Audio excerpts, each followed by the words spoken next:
Hola amigos, ¿qué tal? Sean todos y todas bienvenidos a Espacio Precisando. Gracias por el honor de su sintonía. Hoy, 29 de junio del año 2025, nos encontramos en este Canal 3 y Canal 2.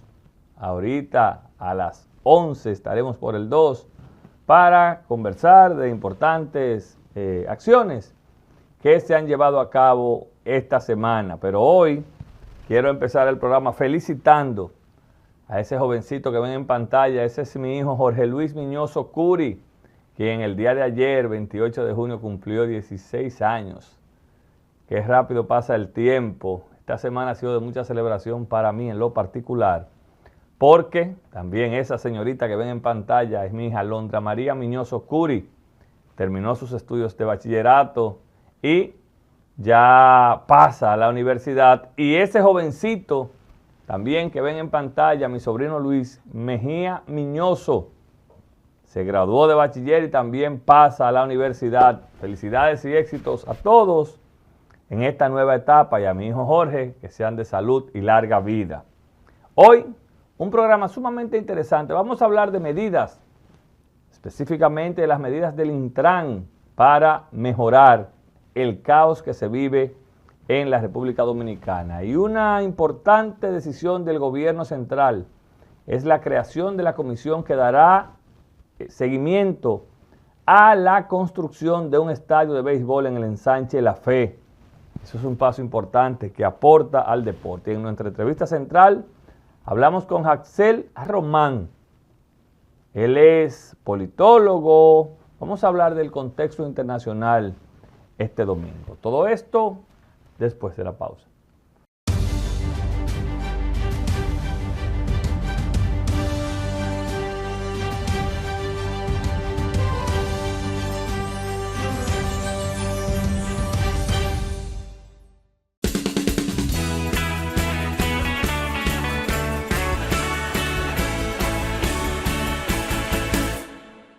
Gracias amigos por continuar con nosotros. Miren, esta semana se ha socializado en la República Dominicana un tema importante a raíz de las medidas que ha anunciado el gobierno en la República Dominicana en torno al Instituto Dominicano de Transporte, el Intran.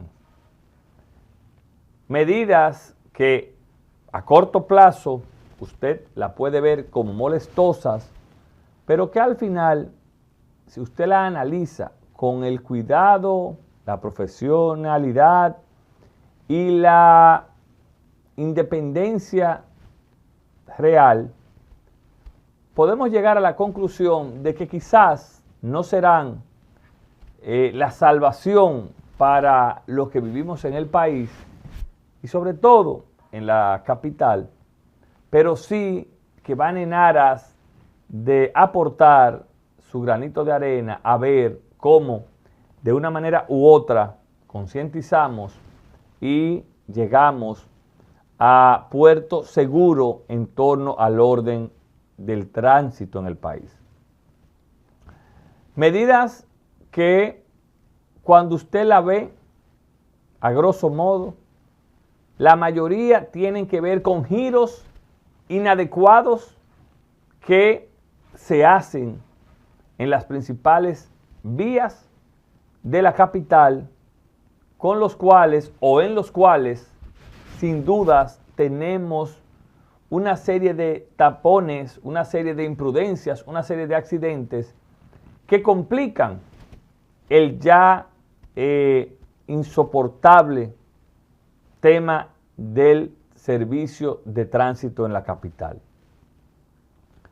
Y yo quiero saludar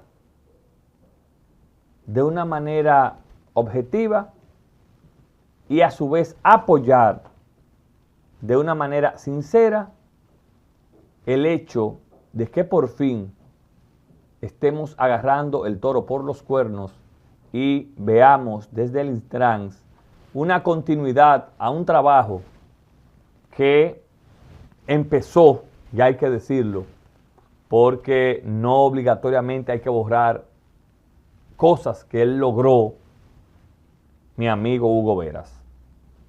también se anunció allí que se retoma con mayor fluidez y con mayor fortaleza el tema de parquéate bien. Y qué bueno que esto se retome, porque si independientemente de algunos ruidos que están en la justicia y que la justicia se encargará con el Intrans en ese momento, uno de los aspectos importantes que logró el amigo Hugo Veras fue el de empezar a implementar el programa de Parquéate Bien. Un programa que consiste en despoblar de vehículos en ambos carriles cuando están estacionados, sobre todo en vías, en rutas que la gente pudiese usar como desahogo. Y como yo no voy a saludar una medida que venía dando resultados y que lamentablemente, sin buscar responsables, se detuvo. Y yo, que hago mi vida en este perímetro del centro de la capital, El Millón, el Ensanche Quisqueya, Evaristo Morales, el Ensanche Julieta, Piantini, Paraíso, Naco, les puedo decir que esas medidas de Parquéate Bien estaban logrando su cometido.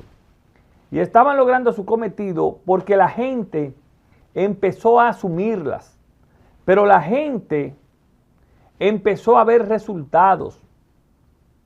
Porque para ponerle un ejemplo, no es lo mismo, óigase bien, no es lo mismo que en la Luis F. Tomén los carros se parqueen de lado y lado. Y la Luis F. Tomén es una vía de la este-oeste. Es decir, ahí sería menos traumático. Pero no es lo mismo en una vía de doble sentido como la Paseo de los Locutores. Que los vehículos se parqueen de lado y lado. Imagínense el caos que ahí se arma o se armaba, porque cuando venían vehículos de manera conjunta, había vehículos parados paralelos.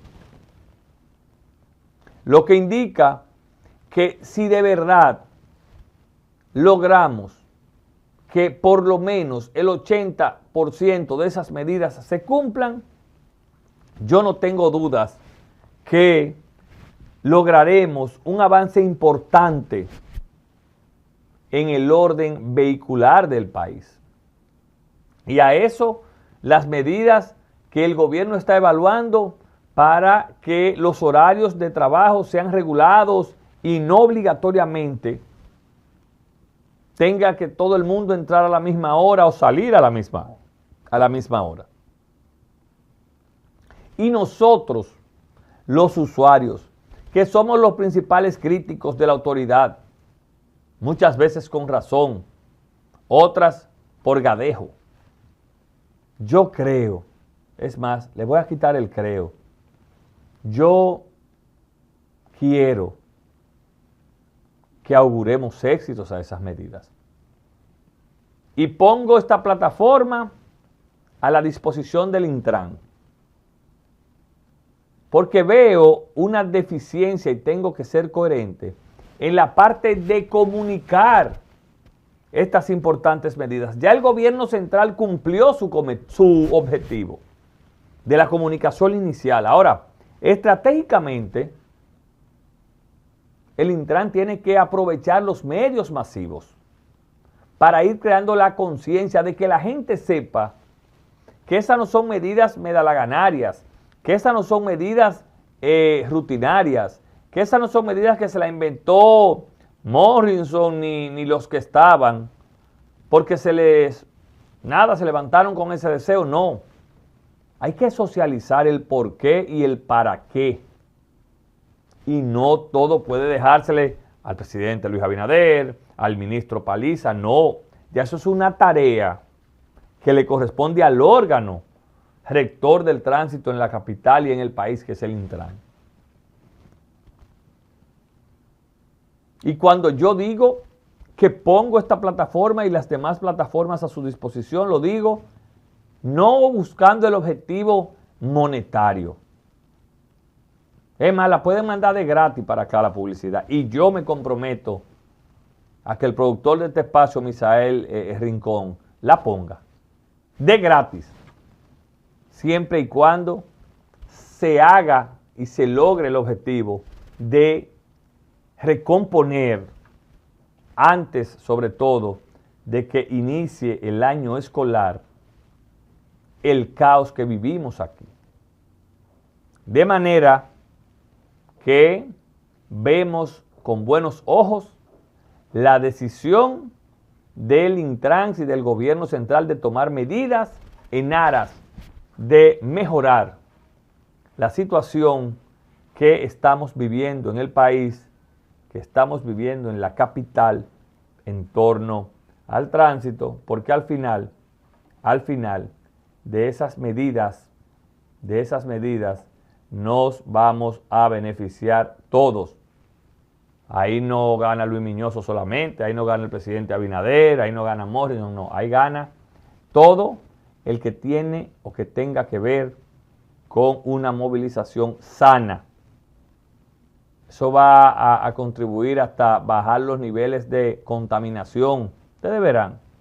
Y cuando a eso usted le sume la ampliación de la red de vehículos públicos, del metro y demás, serán puntos importantes. Miren, esta semana también el presidente de la República emitió el decreto 306-25, mediante el cual se crea una comisión que se encargará de evaluar la viabilidad o no de un nuevo estadio de béisbol en terrenos que están ubicados en el ensanche La Fe de la capital, es decir, por donde mismo está el Estadio Quisqueya, que pertenecen al gobierno central.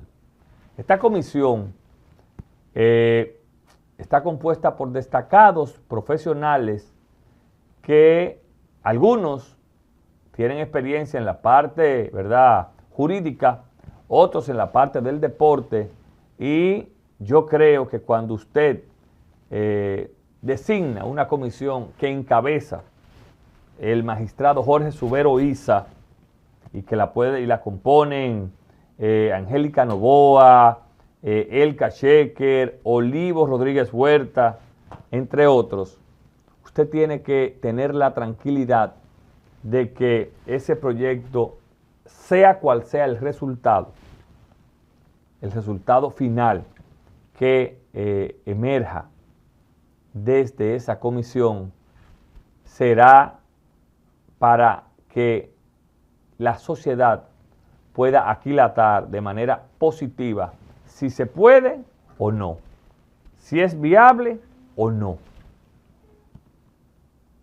Y yo, fuera de la posibilidad o no, de que si es viable o no, valga la redundancia, yo quiero saludar esta iniciativa del presidente Luis Abinader, porque sin desmeritar proyectos anteriores que pudieron haber estado en carpeta, o de expresidentes, o de exministros de deporte, se ve la seriedad que para el primer mandatario de la nación significa el que la República Dominicana, el mayor productor de peloteros per cápita del mundo, cuente con instalaciones a la altura, a los estándares de MLB, Major League Baseball, donde los nuestros se destacan día a día, donde los nuestros demuestran que de un país enclavado en el centro del Caribe han salido los mejores y más talentosos jugadores del béisbol en Estados Unidos. Que hoy contamos con el pelotero o no el pelotero, el atleta mejor pagado de deporte alguno, llamado Juan Soto. Donde tenemos ya en el Hall of Fame a Juan Marichal, a Pedro Martínez, a Adrián Beltré, a Vladimir Guerrero, a David Ortiz, donde se encamina a Albert Pujol, donde cuando se retire va José Ramírez, entre otros.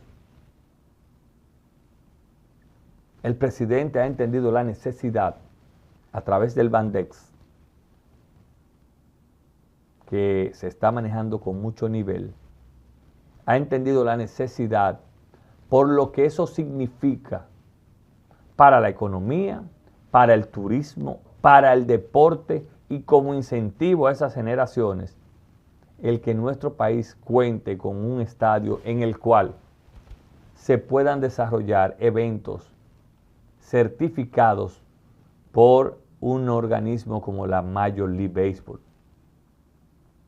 Porque no puede ser que aquí se lleve el béisbol a naciones que no han logrado tener el impacto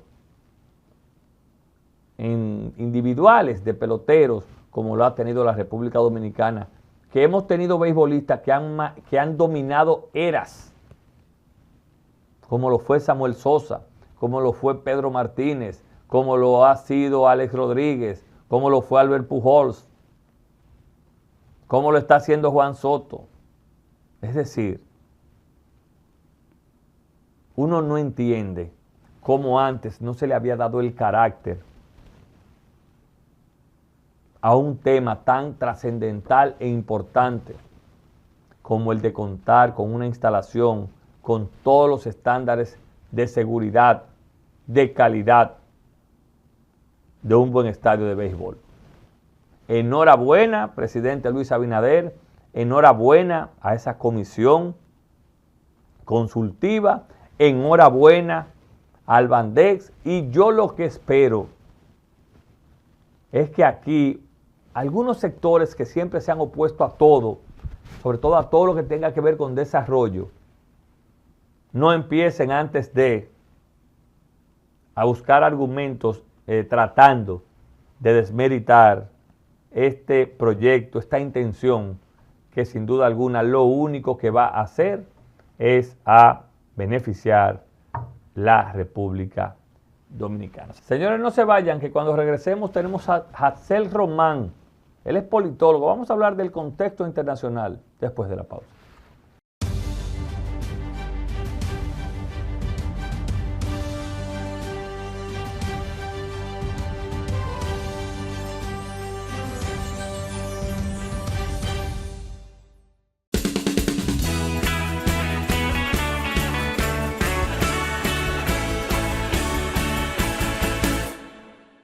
Como habíamos anunciado, nos acompaña el politólogo internacionalista, diplomático, Hadsel Román. Hadsel, bienvenido a tu casa de nuevo.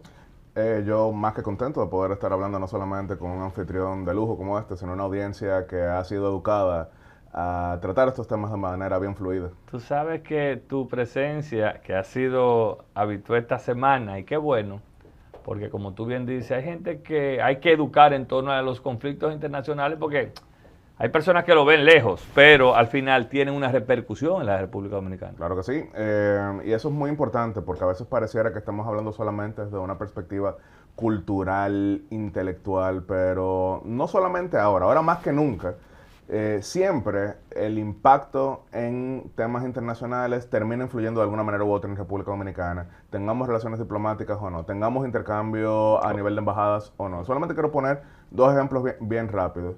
Año 1982, México declaró la moratoria del pago de su deuda externa. Era la economía más grande en ese momento. Después eso generó un efecto rebote en el que Argentina también decidió que no iba a pagar su deuda. Después Brasil decidió que no iba a pagar su deuda. Las tres economías más grandes que hizo el Fondo Monetario Internacional comenzó a presionar a los países más pequeños que no tenían ese lujo. Dentro de ellos fue República Dominicana. Y fuimos afectados sin tener nada que ver en ese tema. Entonces solamente pongo un ejemplo. Otro que tiene que ver quizá un poquito con lo que hoy vamos a estar desarrollando. Año 1972, inicia la guerra de Yom Kippur. Israel contra buena parte de sus rivales. Entonces Estados Unidos apoya a Israel, los países enemigos de Israel, pero mayormente productores de petróleo, en protesta deciden restringir la producción de petróleo. Eso aumenta radicalmente el costo de una materia prima que nosotros no producimos y eso generó inflación, escasez y desde luego al mismo tiempo también desosiego para un país como la República Dominicana. Así que esto podrá ser geográficamente lejano, pero política, social, económicamente y hasta culturalmente muy cercano. Uno que no es ni geográfico ni nada lejano es el tema haitiano. Claro. A raíz de la situación que se está viviendo en el vecino país, Estados Unidos hizo un llamado a sus ciudadanos que si están en territorio haitiano salgan y si pretenden viajar allí no lo hagan. ¿Cómo podemos ver en qué contexto pasa esto, Hazel? En el contexto siguiente, vamos a ponerlo en números, pero no olvidemos que estos números son personas. El año pasado en Haití mataron a 6.000 personas, mayormente a manos de las pandillas. En Haití solamente en los 6 primeros meses de este año 2025 llevan por 2.700 muertes violentas. En Haití el 90% de la capital, Puerto Príncipe, lo controlan las bandas, las pandillas. Recientemente el escaso gobierno haitiano ha utilizado la tecnología de drones suicidas para eliminar, según el último conteo, a 500. Que no son más que bombas voladoras. Sí, bombas voladoras. Los drones que inicialmente los estaban utilizando las pandillas para filmar sus ataques despiadados.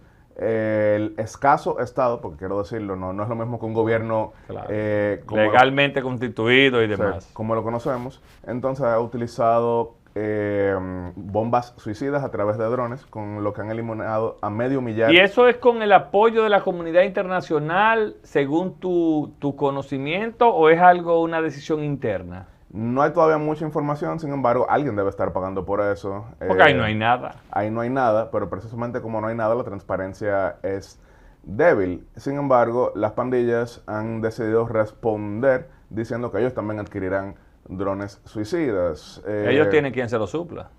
Ellos definitivamente de alguna parte compran esto. El narcotráfico es quien siempre sale ganando cuando hay un Estado débil. Entonces, todo este tipo de situaciones generan un ambiente, un contexto, un panorama en el que nadie está seguro y mucho menos los extranjeros. El presidente Luis Abinader ha sido, sin dudas, y tiene lógica, el principal interesado en que la situación Haití, no que se arregle de la noche a la mañana, pero que por lo menos se den pasos importantes desde la comunidad internacional para enfocarse en ese tema.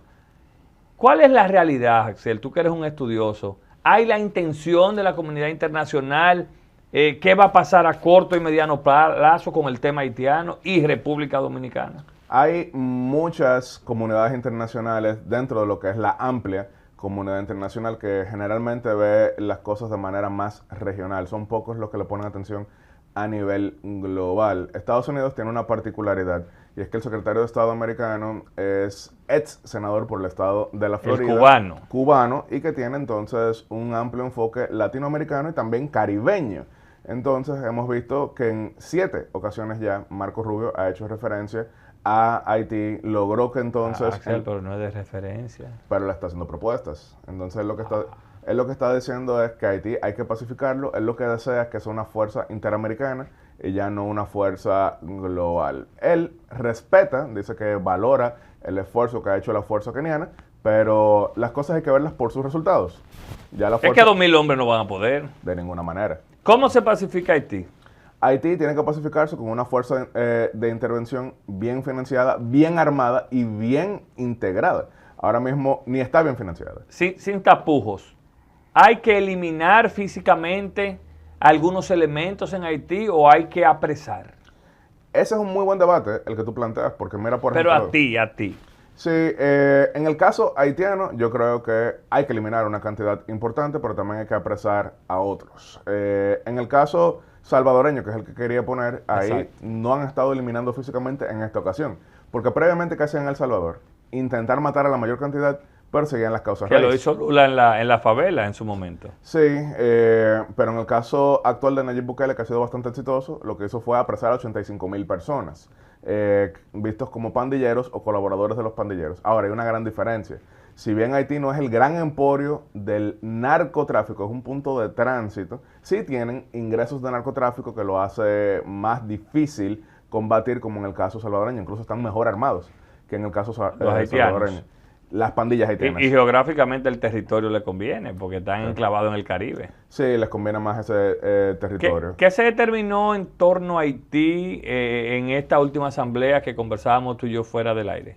Sí, en esta Asamblea General de la Organización de los Estados Americanos, Estados Unidos llegó con 3 temas, que eran la elección a la Comisión Interamericana de Derechos Humanos, Haití y China. En el caso haitiano lograron una discusión, llegaron a plantear justamente lo que es la necesidad de que América, no solamente Latina, sino América, el hemisferio occidental, le ponga mayor atención a lo que pasa en Haití y que pongan entonces recursos a su disposición, que pongan armas a su disposición y que también pongan experiencias. Porque en el pasado Haití ya había sido pacificado, pero ¿qué sucedía? Violencia. Esos fueron los cacos azules. En 4 Explícame, ocasiones. yo te escuché y me gustaría que tú desarrolles ese proceso, violencia, pacificación, cuéntanos un poco. Claro, por ejemplo, miren, en el año 2004 cae Jean-Bertrand Aristide, el Consejo de Seguridad de las Naciones Unidas aprueba la misión de estabilización que fue conocida como MINUSTAH, llegan, pacifican, incluso no hay que ser el mayor experto geopolítico ni internacionalista para recordar que si bien Haití era pobre en aquel momento, no escuchábamos todo lo que estamos viendo a nivel de violencia. Pero las causas raíz que llevaron a la violencia previa, ahí seguían. Entonces, cuando se retira la misión, sin haber institucionalizado Haití, entonces la violencia retorna peor que nunca. Por eso yo siempre marco la diferencia entre lo urgente y lo importante. Urgente. En Haití no se puede hablar absolutamente nada si no se pacifica primero. No podemos hablar de elecciones. Tú no tienes con quién hablar. Exacto. Ahora, después de que se pacifique, tú tienes que crear una institucionalidad que de la noche a la mañana no será perfecta, pero tú tienes que dar los primeros pasos. Pero una pregunta ya para salir de Haití, porque hay muchos temas. Cuando tú le planteas a una sociedad que un tipo como Good Philip, que es un delincuente, que fue extraditado de Estados Unidos, que fue preso, tiene o pueda tener el chance de tener alguna incidencia, no estamos hablando que ese país va a ir por el mismo despeñadero. Depende de cómo lo veamos, porque por ejemplo Guy Philippe, que fue el protagonista. A propósito de Jean-Bertrand Aristide, ¿no? Sí, fue el golpista. Él fue el protagonista de la caída de Jean-Bertrand Aristide. Vivió aquí, la gente no sabe en eso. Los Ríos, específicamente. Y estudió en mi universidad. Que estaba viviendo. Sin embargo, él después intentó ser candidato presidencial en el año 2006 y sacó un 1%. Entonces él tenía incidencia callejera, pero no necesariamente incidencia política. Ahora, Haití es completamente distinto hoy que hace 20 años. Haití es Haití. Y de hecho hay cada vez más personas en Haití que desean un hombre fuerte. E hicimos, por ejemplo, muchas de las publicaciones de los haitianos en aquel territorio, pero en la diáspora están casi que anhelando un ejemplo como el de Burkina Faso contra Traoré, que es una persona que viste de militar, es joven, tiene un discurso anticolonial. Yo no lo estoy endosando, lo que estoy diciendo es que cuando hay desesperación, la gente busca respuestas de ese tipo. Hay precedentes en la región, lamentable, ¿verdad? De cosas que empiezan bien, terminan mal. Claro. Pero en el mundo hay precedentes como Duterte, por ejemplo, que ahora mismo está sometido por violación a los derechos humanos. Hay gente que entiende Ruanda. que es Ruanda, hay gente que entiende que Bukele viola los derechos humanos. ¿Cuál tú entiendes será el futuro de esos que señalan, que están siendo señalados por estos delitos? Yo creo que en ocasiones se comete el error de juzgar desde la perspectiva de una sociedad distinta, porque por ejemplo, en varias ocasiones he hecho referencia al caso haitiano, que cuando se cae la dictadura de los Duvalier aplica un modelo democrático inspirado en el francés. Pero Francia, para llegar a su modelo democrático, tuvo que pasar siglos y siglos Dictaduras. y siglos. Entonces, yo sí soy de los que cree que las transiciones Hay que vivirlas. hay que vivirlas para ir experimentando, porque obviamente, quizá quienes estamos aquí sentados y quienes están viéndonos en televisión no quisieran un gobierno que restrinja tanto. Sin embargo, nosotros que estamos aquí Somos los primeros que pedimos que sea mano dura en algunas cosas. Claro, porque vamos a ponerlo en números de nuevo. En El Salvador había 120 muertes violentas por cada 100.000 personas. ¿Tú sabes con cuánto se considera que un país tiene una crisis de muertes violentas? Con más de 8. Ahí yo Aquí iba. tenemos 7. Bukele hizo lo que los salvadoreños querían. Definitivamente, pero lo hizo más inteligente porque lo logró. Porque él no es el primero que utiliza mano dura. Eso es lo que la gente a veces se equivoca. Escriban ahora mismo en Google, mano dura El Salvador. Es más, ahora mismo escriban en Google, super mano dura en El Salvador. Busquen la cantidad de muertes que protagonizaban la policía salvadoreña y miren que no lograba absolutamente nada. Bukele ha utilizado mano dura, ha utilizado una retórica más fuerte, pero lo ha logrado. Lo ha implementado. El Salvador tiene ahora mismo... ¿Va a la reelección, Bukele? Ya él se religió. Pero está prohibido. ¿Qué tú entiendes? Depende de cómo lo veamos. Él dijo recientemente que él no tiene ese interés de eternizarse. Ahora bien, yo como balaguerista que soy, creo firmemente... ¿Todavía tú eres balaguerista? Siempre lo seré. ¿Tú crees firmemente en los procesos de reelección? Yo creo que una obra de gobierno que esté dando resultados, el electorado debe tenerlo. Seguimos en la región. Colombia se ve envuelto en una retranca histórica porque creíamos que esos sucesos en Colombia se habían superado. ¿Tu opinión? Colombia está viendo las consecuencias de un nuevo auge en la violencia ligada al narcotráfico. Si vieron el reporte de la droga que publica la Organización de las Naciones Unidas contra la Droga y el Delito, UNODC, habrán visto que nunca antes se había movido tanta cocaína como recientemente. ¿Otra vez? Recientemente. Está la cocaína ¿A qué se debe eso? En un punto mayor que en los años 80. El mercado europeo. Porque en Estados Unidos ha caído en comparación con los años 80. Ahora me preguntarán algunos en la audiencia, Yetzel, pero ¿cómo es posible que tú digas que ahora se mueve más cocaína que en los años 80 si ahora mismo no hay ningún Pablo Escobar? Lo que pasa es que Escobar controlaba 3/4 partes del mercado de la cocaína, entonces él tenía un poderío que hoy nadie va a tener porque nadie controla tanto. Entonces, ahora es por parte.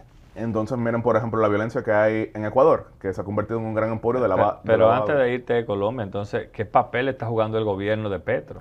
El gobierno de Petro lanzó desde que llegó al poder en el año 2022 la iniciativa de La Paz Total, que buscaba negociar con todos los grupos armados. Ahora bien... Que no es el mismo proceso que hizo Uribe. No, porque Uribe aplicó lo que los colombianos querían si nos vamos a El Salvador. Sí, en el año 2001 Colombia fue declarado por la revista Foreign Policy un estado que estaba a punto de considerarse fallido. Sin embargo, gracias a lo que se llamó el Plan Colombia, apoyado por Estados Unidos, Uribe logró una gran presencia territorial, logró derrotar a los grupos paramilitares, los desmovilizó. Santos le dio continuidad a ellos, aunque no se llevan bien uno y otro. Y lo hizo presidente Uribe. Claro. Y Colombia, por ejemplo, vamos a hablar de un tema que conocemos muy bien los dominicanos, turismo. En el año 2001, ¿sabes cuántos turistas tuvo Colombia? 300,000. En el año 2022, Colombia... Es el tercero de la región. Sí, efectivamente. 9 millones creo que tuvo. No, o sea, son alrededor de 6 millones. Ah, bueno. Pero, claro, viniendo de 300,000. Es un crecimiento exponencial. Un gran crecimiento. Para poner el número, 250,000. Pero esa crisis, ya para irnos de Colombia, ¿tú entiendes es algo momentáneo o hay que ponerle atención porque se puede arraigar? El tema es que tienen un gran incentivo a seguir protagonizando actos violentos porque tienen grandes recaudaciones por el negocio de la coca. Entonces eso conlleva una acción contundente de parte del gobierno porque no es lo mismo tú sentarte a dialogar con un grupo subversivo que tiene ideología política que tú sentarte a negociar con quien está viendo... ¿Vuelve el uribismo? Eso es difícil de determinar con la cara uribista. Es decir, Porque si fuera Álvaro Uribe no hay duda. El tema es que Uribe ya no puede volver a ser presidente. Colombia tenía siempre lo que se llamaba el modelo de la reelección diferida. Es decir, puede ser un periodo y volver con un alterno. Nunca ninguno volvía, pero eso podía. Después Uribe lo reformó para tener 2 periodos. Y fue el presidente más exitoso de Colombia porque la reelección ayuda a consolidar medidas. Sí. Juan Manuel Santos se reelige, pero promovió una reforma constitucional en su segundo periodo para establecer el que para mí es el peor modelo de todos. Un periodo y nunca más. Es decir, tú jubilas a una persona de por vida. ¿Sabes qué edad tiene Iván Duque? Acaba de cumplir 50 un hombre joven. años. Muy mal presidente, pero un hombre joven. No puede volver nunca. Ahora, al fin y al cabo, sabes que siempre hay cambios. Hay quienes pueden tener un gobierno mejor que otro. hay quienes retornan y después tienen otro más. Balaguer es el mejor ejemplo, que fue criticado en 12 años y volvió 10 años y dicen que fueron sus mejores 10. No, y mira, Alan García en Perú, que en los años 80 tuvo inflación de 20.000%, pero después cuando fue presidente la segunda ocasión logró un país Es modernizado. una especie como de reflexión que hacen. En ocasiones, porque también hay quienes dicen que el segundo periodo es cuando ya se ve decadencia. Además, yo lo creo que es el electorado que debe definir. Axel, vámonos a Medio Oriente. Lamentablemente se destapa nueva vez la violencia, aunque ha mermado entre Irán e Israel. Primero, ¿qué consecuencia pudiera tener? Hoy es domingo, cuando el miércoles vimos que asesinaron en Washington 2 diplomáticos israelíes. La violencia radical, no necesariamente ligada a estados, está impactando en Estados Unidos de una manera que no se veía. Esos 2 funcionarios de embajada, porque no tenían el rango diplomático. Ah, bueno, funcionarios. Okay. No estoy minimizando lo que son funcionarios, exacto. Pero funcionarios. Pero aquí está la parte más impactante. Aparentemente no se sabía ni siquiera que trabajaban en la embajada. Lo que era un cóctel para personas judías o proclives. Entonces, quien protagonizó ese asesinato solamente sabía que eran judíos. Okay. Para que veamos el nivel de radicalización que está llegando. Eso no parece que está ligado a una orden estatal, pero sí muestra hasta dónde está llegando la radicalización, incluso de personas de lado y lado. Que observan. Sin embargo, esta semana fue mucho más optimista que la semana previa, porque probablemente si estuviéramos hablando el domingo pasado, lo primero que tú me hubieses preguntado, y yo hubiese dicho que no, pero lo primero que me hubieses preguntado era, Yatzel, ¿comienza la Tercera Guerra Mundial? Y tú hubiese dicho, no creo, por esto y por esto. Ahora, mira que hoy lo que estamos hablando es de una manera que este pudo ser el quinto tema en vez del primero. Correcto. ¿Por qué? Porque en esta semana, ¿qué se ha logrado? Un aparente cese al fuego, declaraciones positivas de Donald Trump, declaraciones positivas del gobierno iraní, declaraciones cautelosas, pero mayormente positivas de Israel, una exitosa cumbre de la Organización del Tratado del Atlántico Norte, la OTAN, en Países Bajos, con diversos compromisos. Incluso el presidente iraní dijo, se acabó la guerra con Israel. Así que... Esa guerra con arraigo religioso, ¿no? Claro, pero por lo menos a nivel de estados. Claro. Porque una cosa, por eso estaba marcando la diferencia, una cosa es la radicalización de la población y otra cosa... Esa es muy peligrosa. Sí, porque el aspecto estatal, tú puedes sentarte a negociar. Ahí entra el fanatismo en la parte personal. Llegan momentos en los que ni siquiera tú puedes echar hacia atrás. ¿Qué papel, Yatzel, ha jugado el presidente Trump? Lo vemos ahora que hay congresistas que lo proponen como Premio Nobel de la Paz. ¿Tú entiendes, ha sido inteligente la movida en este momento del presidente Donald Trump? Yo creo que él ha sido bastante exitoso en esta crisis, porque en el caso de Rusia-Ucrania, él buscaba una solución pronta, pero ahí no fue posible. En el caso de Israel y Gaza, él buscaba una solución pronta y ahí tampoco fue posible. En este caso, la debilidad interna del régimen iraní, que tiene particularidades muy distintas a los demás regímenes, permitió que las cosas avanzaran de manera distinta. Sí, hubo ataques contra las 3 principales instalaciones nucleares de Irán, que todo apunta a que fueron masivamente dañadas, pero el hecho de que el régimen tenga oposición interna, de que tenga otras crisis, ya que está pensando por razones biológicas en cuál será la transición, cuando quizás tengamos la falta física del ayatollah, los llevaba a ser más pragmáticos que otros. Y la influencia del presidente Trump en torno a su aliado Israel, ¿tú crees que tuvo que ver ahí? Porque dicen, fue duro que le habló. Creo que tú lo destacaste en nuestro programa hermano hoy mismo, que cuando los aviones salieron para Irán, cuando él habló del cese al fuego, le hizo una llamada al primer ministro israelí. Cuéntanos un poco de eso. Sin duda alguna, la influencia del presidente Trump ha incidido en que Benjamín Netanyahu pues bajara un tanto las tensiones. Dijo que si efectivamente Irán retomaba con la misma energía previa a su programa nuclear, pues ellos actuarían de la misma forma. No obstante, lo que estaba diciendo era igual el cese a por lo menos el fuego, el cese a por lo menos los ataques, pero después de que Donald Trump lo llamó, pero también lo hizo público. también dijo claramente, si Israel ataca, entonces eso será una gran violación. Entonces por eso estamos viendo de que a nivel de política exterior, esta ha sido la mejor semana en cualquiera de los años que Donald Trump ha sido presidente para él. Rapidito, hemos visto salir como del foco a Kim Jong-un. ¿Qué ha pasado? ¿Está tranquilo? ¿Qué ha pasado con sus amenazas de temas nucleares? Bueno, obviamente hay tanta preocupación en el resto del mundo que no se le pone la misma atención. Corea, por ejemplo, recientemente tuvo en el sur elecciones, hay un cambio de presidente. Eso genera pues también algunos impactos en cómo se maneja la península. Entonces, por lo menos en los últimos meses, a Corea del Norte no se le ha puesto la misma atención. En Corea del Sur, como bien mencionaba el anterior presidente, cuando estaba siendo procesado políticamente, intentó dar un autogolpe de Estado, eso falló, entonces terminó siendo destituido, tuvieron que llevar a cabo elecciones anticipadas en las que ganó la oposición liberal. Entonces cuando cambia el gobierno en el sur, el norte también le pone mayor atención para ver cómo serán. Picadito, porque este programa tiene audiencia de todos los países. Venezuela, vemos a un Maduro ya hacer su presidencia de manera normal. La gente lo vio como un bulto, el hecho de que habían ultimátums. ¿Qué va a pasar en Venezuela realmente? Venezuela está peor que el año pasado y aquí tú y yo estuvimos en julio, sí, inmediatamente después de la votación. En ese momento yo me mostraba optimista con una transición, aún fuese negociada, pero como bien lo acabas de mencionar, el régimen ha seguido con su matoneo, el régimen ha seguido con sus represalias. No obstante, lo cierto es que la inmensa mayoría de países no quieren un relacionamiento político con el régimen. Ahora, ¿por qué puse énfasis en político? Lo que sí estamos viendo y que creo que vale la pena ponerle la atención es relacionamiento consular. ¿Y por qué marco esa diferencia?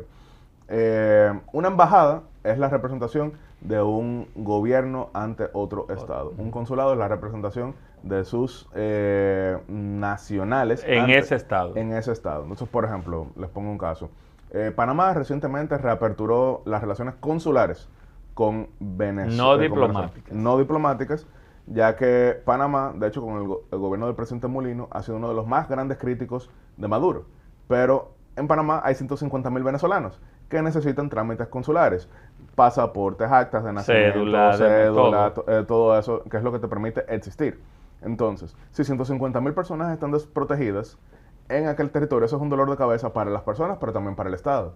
Lo digo porque también, por ejemplo, República Dominicana tiene, según el último cálculo, 115,000 venezolanos en nuestro territorio. Eso puede haber variado, pero era el último cálculo. Y ahora mismo, por decisión del régimen, están completamente cerradas las operaciones consulares. Lo digo por si en algún momento se reabren, que se sepa claramente que eso que una cosa es consular y otra cosa es diplomática. Incluso, por ponerles un caso, cuando justamente en junio del año 1960 Trujillo ordena el fallido magnicidio contra Rómulo Betancourt, la inmensa mayoría de países del hemisferio occidental rompieron relaciones diplomáticas con República Dominicana, hubo sanciones de la OEA, se retiraron todos los embajadores prácticamente, pero no cerró ningún consulado.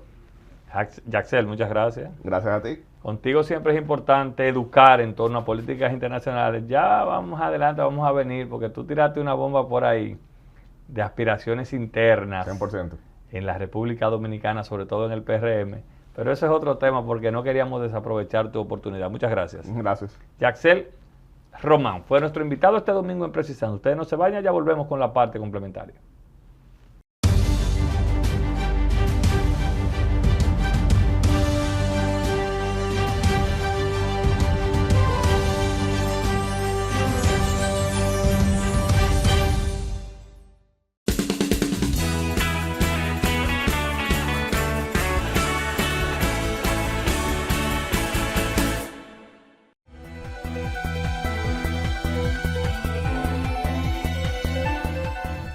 El presidente de la República, Luis Abinader, sostuvo una reunión de alto nivel con el expresidente Danilo Medina en la Casa Presidencial del Partido de la Liberación Dominicana, con el objetivo de continuar el diálogo nacional en torno a la crisis que atraviesa Haití y avanzar hacia una posición de Estado sólida, coherente y consensuada ante la comunidad internacional.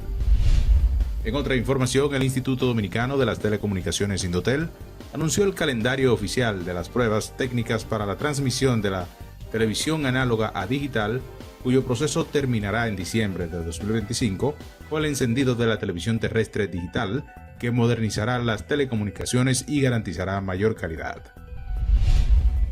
En el plano internacional, el presidente de Estados Unidos, Donald Trump, fue nominado al Premio Nobel de la Paz pocas horas después de que anunciara un eufórico cese al fuego total de las hostilidades entre Irán e Israel. La nominación fue presentada por el congresista republicano Buddy Carter, quien representa al Distrito 1 de Georgia.